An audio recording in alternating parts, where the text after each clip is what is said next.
one of the most highly engaged comments in this post, this subreddit, the Anti-MLM subreddit, and for good reason, right? It's a chart that you can poke at and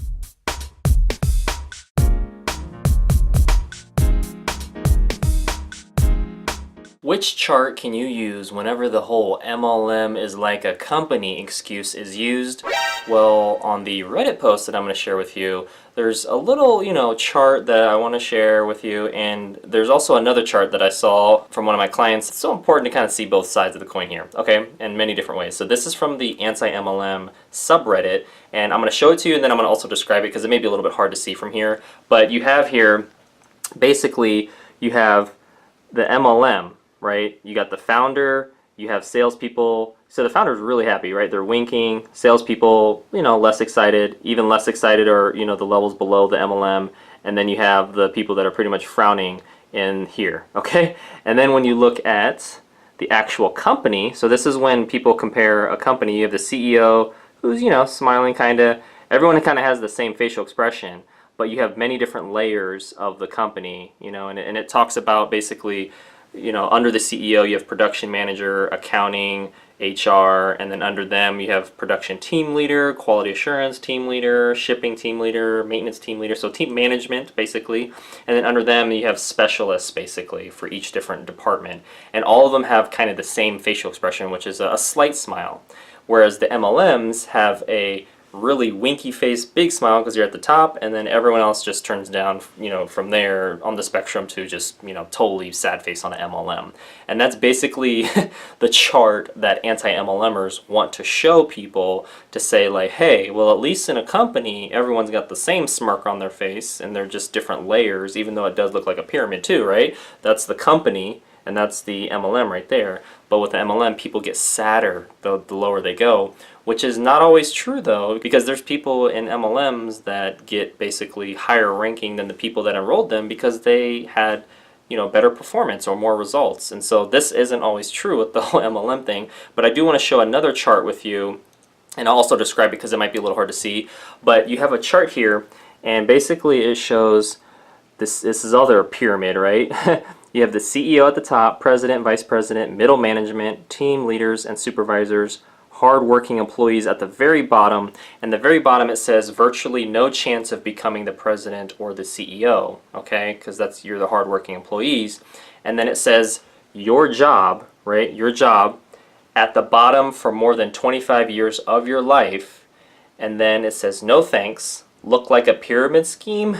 And then at the very bottom it says if you don't build your dream, someone will hire you to help build theirs. And that's another way to look at it, right? So we have, this is kind of like the For-MLM pyramid chart, right? And it's showing how companies can have their organizational structure not favor your long-term goals with regards to maybe having the lifestyle or income that you want over time because you're chasing somebody else's dreams basically. But at the same time, you have people's happiness here. Obviously, there's some implications being driven from the anti-MLM chart, and that is also important to consider. And I think there's truth in both, but I think that it's important to support that with facts and look at income disclosure statements, compensation plans, not just for the MLM or network marketing company, but for the company. Do you need a college degree? How much does that college degree cost? How many people applied from a college degree that actually graduate? And then how many of those graduates get those company jobs because they require a graduation or college degree, right? And so, and if you get a master's degree, how much was that cost? What's your return on investment? Is it 3 to 5 years? Is it 5 to 10 years? Is it 15 to 20 years before you pay off all your student loan debt? And the student loan debt is over $1 trillion in the US, right?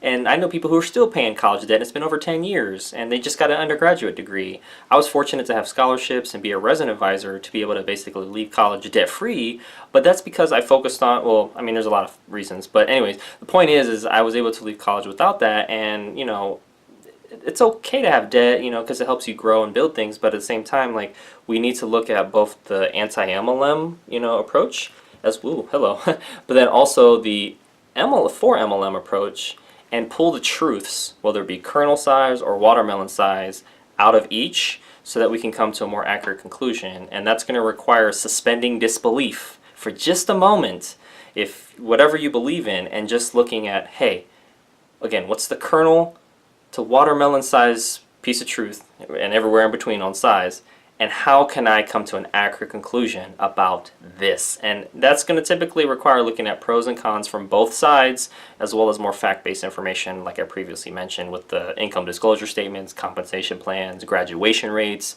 hiring rates, company retention, company satisfaction. I mean, there's so much stuff involved, and you may be thinking, yeah, who cares? I'm just going to believe what I want to believe. It's either a pyramid scheme or a scam, or it's not. And you can believe whatever you want to believe, but that's how I come to conclusions. I'm like, well, number one, just because you call it a pyramid scheme or MLM scam doesn't make it so. And just because you say it's not doesn't make it so either, right? So your opinion is not fully authoritative or credible until you can back it up with something that is more fact-based, especially from, again, the FTC or Federal Trade Commission, the income disclosure statements, graduation rates, hiring rates, retention rates of companies, satisfaction rates, why people leave companies. Like, there's so much information that could help somebody, I think, be more objective and actually look at both sides better, which is called practicing empathy. All right, well, thank you so much for watching. With this Reddit post, there was, a lot of people kind of chiming in. Let's see how many people actually chimed in. Yeah, actually, this post got a ton of engagement because the link will be in the description, but you can see here 729 comments were on this post, and it got a lot of upvotes. I mean, that's over 19,000 upvotes. That's some of the most I've ever seen.